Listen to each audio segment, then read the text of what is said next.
आप सब लोगों ने अपनी जीएसटीआर 3 भी भर ही दी होगी। अब बारी आती है जीएसटीआर 1। जीएसटीआर 1 कैसे भरें? जीएसटीआर 1 भरने की लास्ट डेट जुलाई के लिए 5 सितंबर है और अगस्त के लिए 20 सितंबर है। तो आप प्लीज़ अपनी रिटर्न जल्दी से भर लीजिए, बिकॉज लास्ट में आते आते लोगों को बहुत कन्फ्यूजन हो जाती है कि अपनी रिटर्न कैसे भरें, ये कहाँ पे करें, ये कहाँ पे एंटर करें। तो इट्स बेटर होगा कि आप अपनी रिटर्न पहले भर दीजिए। अब सबसे पहले आता है कि who should file the GSTR 1। किसको भरनी है जीएसटीआर 1? जीएसटीआर 1 हर उस रजिस्टर्ड बंदे को भरनी है जिसके पास जीएसटी नंबर है।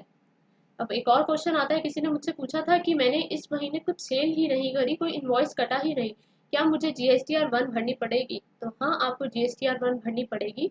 आपकी अगर नील सेल्स भी है तो आपको जीएसटीआर 1 भरनी पड़ेगी। उसके बाद क्वेश्चन आता है कि कौन कौन एग्जेम्प्ट है जीएसटीआर 1 भरने से।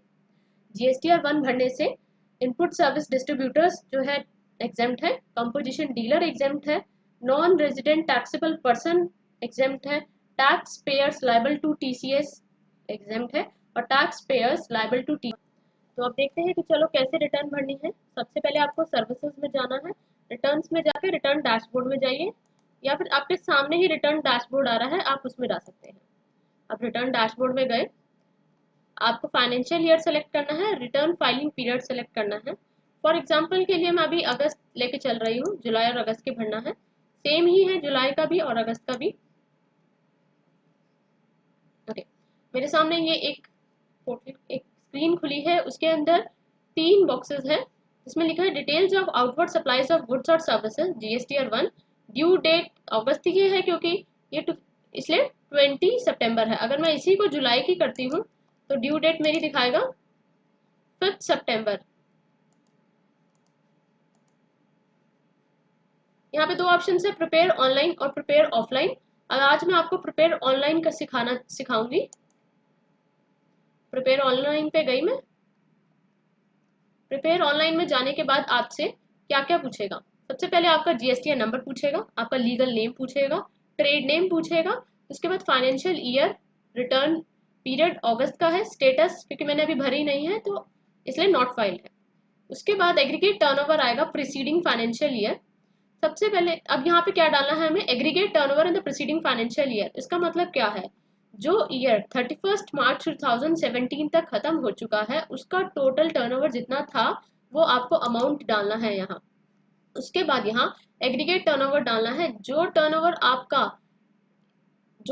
आपका क्योंकि 1 जुलाई से जीएसटी लगा है उससे पहले जो 3 महीने बीत चुके हैं उसका टर्नओवर आपको यहाँ डालना है। Aggregate turnover April to June 2017 3 महीने का टर्नओवर आपको यहाँ डालना है। अब उसके बाद ऑप्शन आते हैं जीएसटीआर 1। यहाँ पे आपको इनवॉइस डिटेल डालनी है। यहाँ पे 4, 5, 9, 6A यहाँ पे अलग अलग तरीके के बॉक्सेस है जो आपको भरने हैं। सबसे पहले हम जाएंगे 4A, 4B, 4C, 6B, 6C। B2B 2 terms यहाँ पे यूज करी गई है, B2B, B2C। B2B क्या होता है, बिजनेस टू बिजनेस। अगर आपने किसी ऐसे पर्सन को माल बेचा है या सामान बेचा है जो आगे भी कस्टमर्स को डील करेगा, जो खुद अपना बिजनेस एक चलाता है, उसे B2B बोलते हैं। B2C होता है अगर आपने किसी कंज्यूमर को, किसी कस्टमर्स को अगर आपने सामान बेचा है जो फर्दर उसको नहीं बेचेगा, उसे B2C बोलते हैं। अब 4A, 4B, 4C, 6B, 6C B2B invoices में जाके देखते हैं कि इसमें क्या है। देखिए अभी कोई इनवॉइस फाउंड नहीं हुआ है इधर। तो सबसे पहले यहाँ पे हम जाएंगे ऐड इनवॉइस करेंगे। ऐड इनवॉइस में हमें क्या क्या डिटेल्स डालनी है। देखिए अगर आपका कोई डीम्ड एक्सपोर्ट है, एसईजेड को अगर आपने सप्लाई करा है और अगर एसईजेड को विदाउट पेमेंट करा है तो यहाँ पे आप टिक करेंगे। अब देखिए इनवॉइस डिटेल्स कैसे डालनी है हमें। सबसे पहले आप स्क्रीन पे देखते जाएंगे जहाँ पे मेरा कर्सर है, रिसीवर जीएसटीएन। आपने जो माल बेचा है उस बंदे का हमें जीएसटीएन नंबर डालना है। जो अगर आप यहाँ पे अपना जीएसटी नंबर डालेंगे,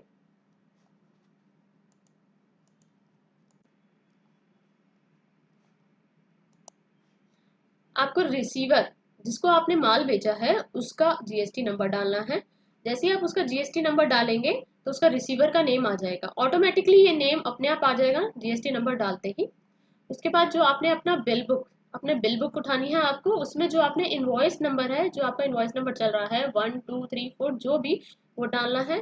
जिस दिन को आपने इनवॉइस काटा है उसकी इनवॉइस की डेट डालनी है, प्लेस ऑफ सप्लाई में जाएंगे तो ये सारे हमारी स्टेट्स आ जाएगी।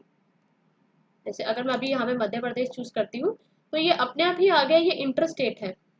इंटरस्टेट है, टोटल इनवॉइस की वैल्यू डालनी है आपको, यहाँ पे अपने टोटल इनवॉइस की वैल्यू डाल देंगे। अब देखिए यहाँ पे अगर मैं दिल्ली चूज करती हूँ तो क्या आएगा मेरा, ये इंट्रा स्टेट आ गया। आप नीचे स्क्रीन पे देखते जाइए, जैसे ही मैंने दिल्ली सेलेक्ट करा इंट्रा स्टेट आया और यहाँ पे सीजीएसटी और एसजीएसटी आ गया।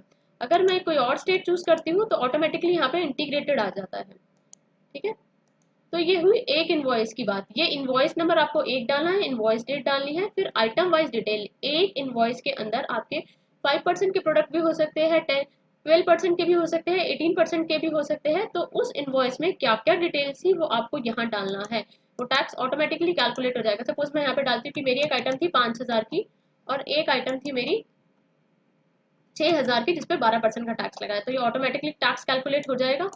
वैसे ही मैं आपको दिखाती हूँ कि अगर मेरा सीजीएसटी और एसजीएसटी होता तो मैं क्या करती। अगर मेरा यही मैं अपना दिल्ली में ही करती और मैं अगर कोई 5% का कोई सामान बेचती हूँ तो 5,000 में ये ऑटोमेटिकली ही सीजीएसटी और एसजीएसटी कैलकुलेट हो जाएगा। तो यहाँ पे आपको पहले टैक्स से पहले वाली वैल्यू डालनी है जिसपे टैक्स लगेगा अभी। टैक्सेबल वैल्यू क्या होती है, जिसपे टैक्स लगना होता है अभी। ठीक है, तो ये एक इनवॉइस की डिटेल है जो आपको B2B के लिए डालनी है। अगर आपने किसी बिजनेस को सामान बेचा है जो आगे फर्दर बेचेगा, कस्टमर नहीं बिजनेस को। ये सब एंट्री बनने के बाद आप सेव कर दीजिए। सेव करने के बाद आपकी एक एंट्री बन जाएगी, आप उसको डिलीट कर सकते हैं। अब इसको आपको बैक करना है क्योंकि अगर आप सेव कर देंगे तो आपकी एक इनवॉइस की वैल्यू यहाँ पे आ जाएगी। फर्दर ऐसे ही आपको अगर एक और इनवॉइस ऐड करना है तो ऐड इनवॉइस में जाइए और कर लीजिए। ऐसे ही आपको ये देना है।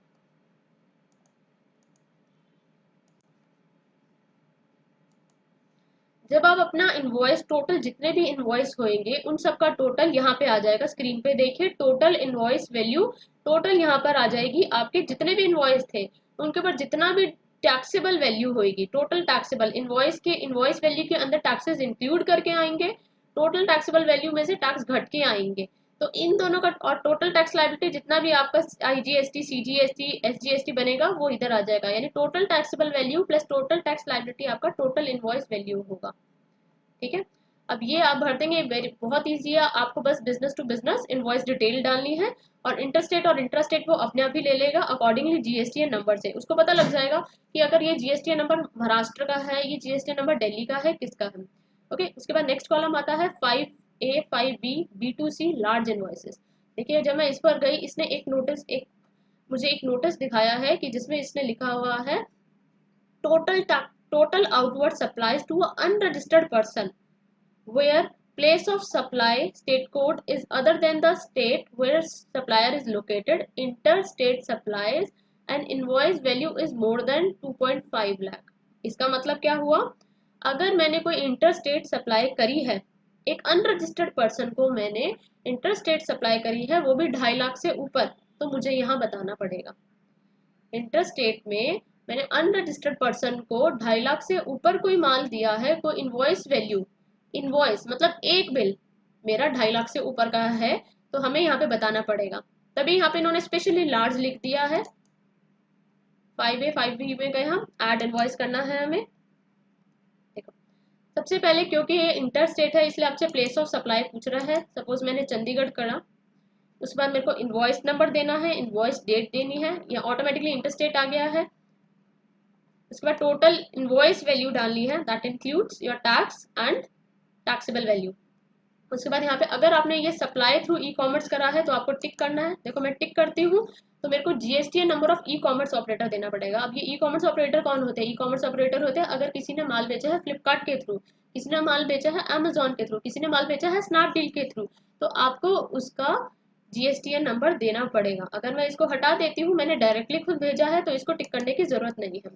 वैसे ही आपको आइटम वाइज डिटेल बतानी है, जैसे एक इनवॉइस का आपको बताया था पहले कि अगर आपके एक इनवॉइस में 5% का भी है 12% का भी है तो आपको अलग अलग बताना पड़ेगा। अब इसके अंदर क्योंकि ये इंटरस्टेट ही है तो इंटीग्रेटेड ही आएगा। अगर मैं यहाँ पे 1000 रुपीज का, वैसे भी यहाँ 2.5 लाख से ऊपर जाना है तो मैंने सपोज एक लाख का गया मेरा और मेरा एक आइटम गया 2 लाख का, तो इस पर ऑटोमेटिकली टैक्स आ जाएगा जितना आपने चार्ज करा होगा। ठीक है, आप इसको सेव कीजिए और फिर बैक कीजिए। आप इसको एक बार सेव कर देंगे तो उसको आप एडिट कर सकते हैं। आप उसको तब तक एडिट कर सकते हैं जब तक आप इसको सबमिट नहीं कर देते फाइनली GSTR1 को। ठीक है, अब हम बैक पे आते हैं। हम GSTR1 पे आए, हमारा GSTR में फर्स्ट ब्लॉक कंप्लीट हो गया है, सेकेंड ब्लॉक कंप्लीट हो गया है। अब हमें समझना है 9B। जैसे कि आप स्क्रीन पे देख रहे हैं 9B। 9B में हमें क्रेडिट और डेबिट नोट अगर हमने किसी रजिस्टर्ड डीलर को इशू करे हैं तो यहाँ पे आएंगे। अगर हमने किसी अनरजिस्टर्ड को करे हैं तो वो आप नीचे देखिए, अनरजिस्टर्ड का अलग है, रजिस्टर्ड का अलग है। तो आप स्क्रीन पे आएंगे, यहाँ पे आप देखिए 4-5 ऑप्शन दिख रहे हैं। Uploaded by taxpayer, uploaded by receiver, modified by receiver, rejected by receiver. Uploaded by taxpayer में आपको भरना है, आपके भरने के बाद जो रिसीवर को भी भरना है तो वो आपसे मैच करने के लिए यहाँ पे डाला है। वो मॉडिफाई भी कर सकता है, वो रिजेक्ट भी कर सकता है, उसके अकॉर्डिंग आपकी टैक्स लायबिलिटी कैलकुलेट होगी। इनपुट टैक्स क्रेडिट आपको तभी मिल सकेगा जब दूसरे से आपका मैच होगा। तो इसमें क्या क्या डालना है, रिसीवर का GSTN नंबर। जैसे आप रिसीवर का GSTN नंबर डालेंगे, जिसको आपने इशू करा है उसका नेम ऑटोमेटिकली यहाँ पर आ जाएगा। डेबिट एंड क्रेडिट नोट आपको डालना है। अगर मैं कोई डेबिट नोट इशू करती हूँ तो उसका सपोज मुझे उसका नंबर डालना है, जो भी आपने डेबिट नोट क्रेडिट नोट की सीरीज चल रही है उसकी डेट डालनी है यहाँ पर, जो भी डेट होगी। ओरिजिनल इनवॉइस नंबर, जिसके अगेंस्ट डेबिट नंबर या क्रेडिट नोट इशू हुआ है उसका ओरिजिनल इनवॉइस डालना है। ओरिजिनल इनवॉइस की डेट डालनी है। नोट टाइप कैसा है, डेबिट है क्रेडिट है, वो आपको सेलेक्ट करना है। नोट की वैल्यू क्या थी, सप्लाई टाइप क्या थी, इंटरस्टेट थी, इंट्रास्टेट थी, वो डालनी है। और reason for issuing note, suppose मेरे पास कोई सेल्स रिटर्न आती है, तो डेबिट नोट इशू करना पड़ा तो मुझे यहाँ पे रीजन सेलेक्ट करना पड़ेगा, डेबिट नंबर, उनकी डेट, किस ओरिजिनल इनवॉइस के अगेंस्ट वापस आई है वो डालना है, ये सब डालना है। ठीक है, आप इसके अंदर प्री GST डिजाइन भी डाल सकते हैं। सपोज कीजिए अगर आपने अक्टूबर में सेल करी, आप जैसे आप लाइफस्टाइल वगैरह जाते हैं उसमें एक्सचेंज पॉलिसी होती है कि 7 दिन की एक्सचेंज पॉलिसी है। अब मैंने 29 सितंबर को सामान खरीदा लेकिन मुझे पसंद नहीं आया, तो मैं क्या बोल 4 अक्टूबर को मैं वहां पे गई चेंज कराने। अब मेरा तो विद इन एक्सचेंज है लेकिन वो नेक्स्ट पीरियड में आ गया है, मुझे अपनी नेक्स्ट पीरियड की रिटर्न में ये एंटर करना पड़ेगा। तो आपको यहाँ पे सेलेक्ट करना पड़ेगा क्या जो सेल करी थी प्री GST डिजाइन के अंदर आती थी ना, आती थी या नहीं, तो आपको यहाँ पे सिलेक्ट करना पड़ेगा। ठीक है, आप इसको सेव कर दीजिए। आप फिर बैक पे आएंगे, जैसे आप अपना कर देंगे आपके यहाँ पे डिटेल्स यहाँ पे अपलोड हो जाएगी, और जैसे जैसे रिसीवर करेगा तो वैसे वैसे अकॉर्डिंगली आपको आपका मैच करा जाएगा कि आपने सही डिटेल्स भरी है, तो उसके अकॉर्डिंग ही आपको इनपुट टैक्स क्रेडिट मिलेगा। अब यहाँ पे देखिए एक नोट लिखा आ रहा है, total tax liability displays the value of tax involve in all the types of notes voucher, however actual liability will be computed net of credit note and refund vouchers on filing of GSTR3। यानी आप जितने भी notes डाल देंगे, debit note credit note, लेकिन वो आपका net, वो आपका क्रेडिट नोट और रिफंड माइनस करके ही आएगा, जो टैक्स लाइबिलिटी आपकी एक्चुअल टैक्स लाइबिलिटी बनेगी। टोटल टैक्स लाइबिलिटी आपकी पूरी यहाँ पे बन जाएगी, लेकिन एक्चुअल टैक्स लाइबिलिटी आपकी माइनस करने के बाद ही आएगी। वैसे ही क्रेडिट नोट डेबिट नोट अगर आपने अनरजिस्टर्ड डीलर को करा, जैसे मेनली आप लाइफस्टाइल में जाते हो, लाइफस्टाइल्स वगैरह किसी मॉल में जाते हो तो वो अनरजिस्टर्ड डीलर होते हो, आप तो सामान खरीदने जाते हो, आप रजिस्टर्ड नहीं हो, तो आपको जो डेबिट या क्रेडिट नोट इशू करा है 9B में आएगा। ठीक है, ये उसी की तरह एग्जैक्टली वैसे ही डिटेल्स डालनी है। यहाँ पे अपने आप ही आ गया, ये B2CL है यानी कस्टमर है। डेबिट नोट डालिए, क्रेडिट नोट डालिए, invoice number, original invoice number, note type, note value, reason क्या था, क्या सेल्स रिटर्न आ गई है, कुछ भी जो आपको रीजन लगता है, जो आपका रीजन था वो आप यहाँ डालेंगे, सेलेक्ट करेंगे। और प्री GST डिजाइन जो आपको मैंने अभी समझा दिया है। आइटम डिटेल्स उसके अंदर कौन कौन से कितने कितने आइटम के थे वो आपको यहाँ पे डालने हैं, तो वो अपने आप ही इंटीग्रेटेड टैक्स आ जाएगा। ठीक है, आप इसको सेव करेंगे। ठीक है, सेव करेंगे तो आपकी एंट्री वहां पे आ जाएगी, यहाँ पे आपकी एंट्री आ जाएगी। इसी में आपको एक्सपोर्ट इनवॉइसेस डालने हैं, इसमें जाके देखते हैं क्या डालना है। ऐड इनवॉइस कीजिए, आपको इनवॉइस नंबर डालना है, जो भी आपने एक्सपोर्ट करने के लिए आपने बिल इशू करा है उसका इनवॉइस नंबर डालना है, इनवॉइस डेट डालनी है, पोर्ट कोड डालना है, शिपिंग बिल नंबर डालना है, बिल ऑफ एक्सपोर्ट नंबर डालना है आपको, वही उसकी डेट डालनी है, उसका इनवॉइस डालना है, सप्लाई टाइप क्या है और उसका जीएसटी पेमेंट क्या है, क्या विद टैक्स है या विदाउट पेमेंट ऑफ टैक्स है। ठीक है, वो सिलेक्ट करना है। आइटम वाइज डिटेल आपको सिलेक्ट करनी है और यहाँ पे टैक्स आ जाएगा, सेव करना है और बैक पे आ जाइए। आपकी यहाँ पे डिटेल्स आ जाएगी uploaded by the tax payer. तो अभी तक हमने 4A 4B 4C 6B 6C देख लिया है, 5A 5B देख लिया है, 9B देख लिया है, 9B का अनरजिस्टर्ड और अनरजिस्टर्ड दोनों देख लिया है और एक्सपोर्ट इनवॉइसेस देख लिया है।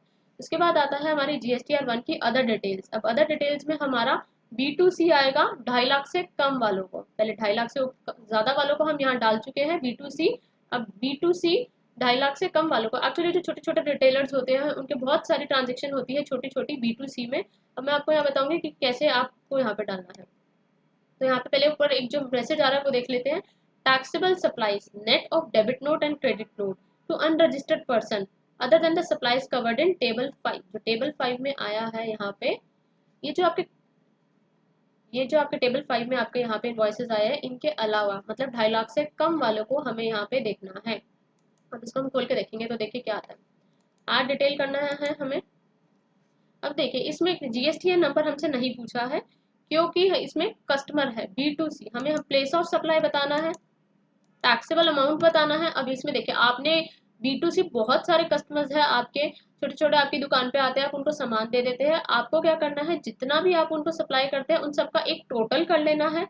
सपोज मैंने 1 लाख का सामान ऐसे बेचा, मुझे इनवॉइस टू इनवॉइस डिटेल नहीं डालनी है यहाँ पे, मुझे उन सबका टोटल कर लेना है। टैक्सेबल वैल्यू जो है मेरी 1 लाख रुपए की हुई, इंटरस्टेट करी है मैंने, रेट मैंने सेलेक्ट कर लिया, मेरा 12% है। इंटीग्रेटेड मेरा यहाँ पे आ गया, इंटीग्रेटेड टैक्सेस पे 12,000 और ये आ गया। सेव, इसको सेव करेंगे और जब हम सेव करेंगे तो आपका यहाँ पे आपका दिख जाएगा। ये है अदर देन ई कॉमर्स। अगर आपने अदर देन ई कॉमर्स सामान बेचा है, अगर ये ई कॉमर्स के थ्रू है तो आपको यहाँ पे एंटर डिटेल करनी है, कुछ नहीं है सेम है, बस यहाँ पे आपको ई कॉमर्स वाले का GSTN नंबर डालना है।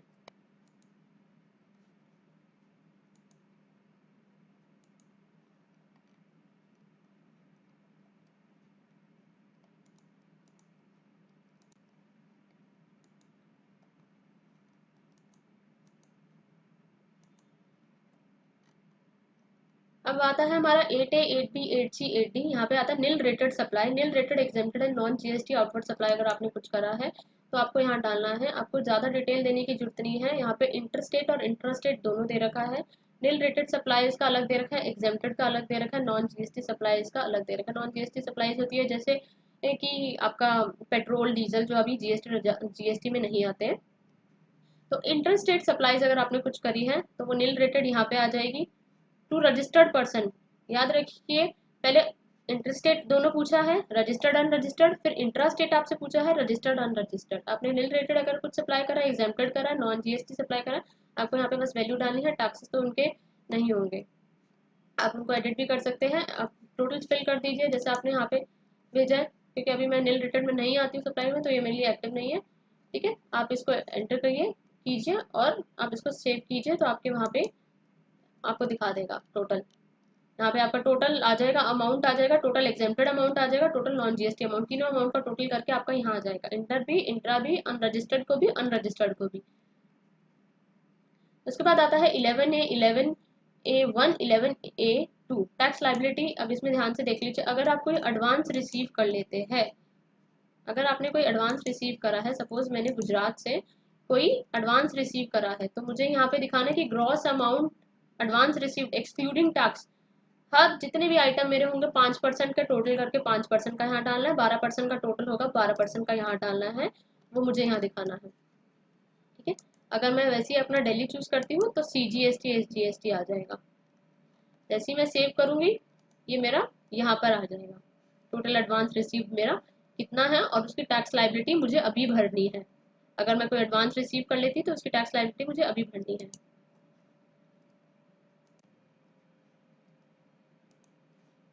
अब 11B में क्या है, 11B1 और 11B2 में क्या है। 11A1 में हमारी टैक्स लाइबिलिटी थी किसके ऊपर, जो हमने एडवांस रिसीव कर लिया है। अब इसके अंदर हमें एडजस्टमेंट ऑफ एडवांसेस दिखाना है। हम ऐड डिटेल्स करेंगे, प्लेस ऑफ सप्लाई सेलेक्ट करेंगे, मैंने अगर दिल्ली से ही एडवांस रिसीव करा था, उसका आइटम बताएंगे कितने कितने का एडजस्टमेंट मैं कर रही हूँ। ठीक है, आपकी यहाँ पे डिटेल्स आ जाएगी, समरी आ जाएगी। Tax already paid on invoices issued in the current period. हम ऑलरेडी, अगर मैंने इसका सितंबर में एडवांस रिसीव करा है और अक्टूबर में माल दिया है, तो मैं इसकी टैक्स लाइबिलिटी सितंबर में पे कर चुकी होंगी। उन बिलों की मुझे एडजस्टमेंट करनी है। अगर मैं अक्टूबर की रिटर्न भर रही हूँ, अभी जैसे अगर मैं अगस्त की रिटर्न भर रही हूँ और जुलाई में मैंने कोई एडवांस रिसीव कर लिया था, तो जुलाई की एडजस्टमेंट आएगी यहाँ पे। उसकी टैक्स लाइबिलिटी आपको एडवांस रिसीव्ड वाले पीरियड में ही सेटल करनी है। 11A हो गया, 11B हो गया। अब हम आते हैं 12th पॉइंट में। देखिए, आपको अपना जो प्रोडक्ट बेच आप जो अपना प्रोडक्ट बेच रहे हैं, उसका आपको रजिस्ट्रेशन कोड पता होना चाहिए। एटलीस्ट 4 डिजिट तो आपको पता होना चाहिए। डाला कोई 9403, ठीक है। उसके डिस्क्रिप्शन हमें यहाँ पे डालनी है। UQC क्या होता है? Unit quantity code. जैसे सपोज मैं डील करती हूँ चावल में, तो मुझे क्या बताना पड़ेगा? मैं चावल किस में मेरे मेजर होते हैं? किलोग्राम्स में। तो मुझे यहाँ पे किलोग्राम्स का देखना है। US रियल इन थाउजेंड, ये रहा किलोग्राम्स। अगर मैं चावल में डील करती हूँ, तो मेरा पहले मुझे उसका HSN कोड डालना है, उसकी डिस्क्रिप्शन डालनी है। UQC है कि आप वो किस में मेजर होता है, वो डालना है। उसकी टोटल क्वांटिटी डालनी है। सपोज मैंने डाला कि 500, मैंने 500 किलो चावल बेचे, जो चावल है 100 रुपये किलो। ठीक है, तो ये मेरे को टोटल टैक्सेबल वैल्यू डालनी है। मैंने इतने बेचे थे, टोटल क्वांटिटी मेरी है 100 रुपये का किलो है, और मैंने 50,000 का चावल बेचा, जिसपे इंटीग्रेटेड टैक्स कितना लगा, CGST कितना लगा, SGST लगा, वो हमें डालना है यहाँ। ठीक है, कितना कितना आपको HSN कोड वाइज अपनी डिटेल डालनी है, हर प्रोडक्ट की कोड डालनी है। सपोज आपने चावल बेचे, ऐसा नहीं हर एक कस्टमर वाइज नहीं डालनी, आपको प्रोडक्ट वाइज डालनी है। कि सपोज मैंने एक महीने में 500 किलो चावल बेचे हैं, तो मुझे 500 किलो चावल का अपनी डिटेल दे देनी है। ठीक है, आपको यहाँ पे अपना कस्टमर वाइज नहीं डालना। मैं सिर्फ चावल और गेहूं में डील करती हूँ, तो मुझे चावल और गेहूं की ही डिटेल डालनी है कि एक बार चावल का हो गया और एक बार गेहूं का हो गया। आप ऐड कर देंगे तो आपकी डिटेल वहाँ पे आ जाएगी। यहाँ पे डिटेल्स आ जाएगी, ऐड डिटेल्स करते जाइए और सेव करते जाइए, आपकी डिटेल्स यहाँ पे आ जाएगी। अब मैं वापस GSTR 1 में जाती हूँ। अब आता है डॉक्यूमेंट इशूड। इसमें क्या क्या करना है देखिए आपको। इसमें इसके आपके पास 12 तरह के आप डॉक्यूमेंट्स इशू कर सकते हैं, उनकी डिटेल आपको यहाँ पे डालनी है। Invoices for outward supply. ठीक है, अगर मैं सपोज मैंने कितने इनवॉइसेस इशू करे हैं अपनी सेल पे। ठीक है, फ्रॉम सीरीज टू सीरीज यहाँ पे डालनी है। एक महीने में आपको सीरीज डालनी है। सपोज 1, अभी मैंने जुलाई से न्यू बिल बुक छपवाई, मैंने 1 से लेकर 20 तक मैंने बिल इशू कर दिया, तो 1 से लेकर 20 तक यहाँ पे आएंगे। और यहाँ पे 20, एक्चुअली ये आपका क्रॉस वेरीफाई करने का है कि आप कितने बिल इशू कर रहे हैं, कितने उसमें से कैंसिल हो गए और कितने नेट इशूड आएंगे। तो इसलिए आपको अपनी डिटेल्स प्लीज बहुत ध्यान से डालनी है। बीच में आप कहीं भी लूप होल नहीं निकाल सकते।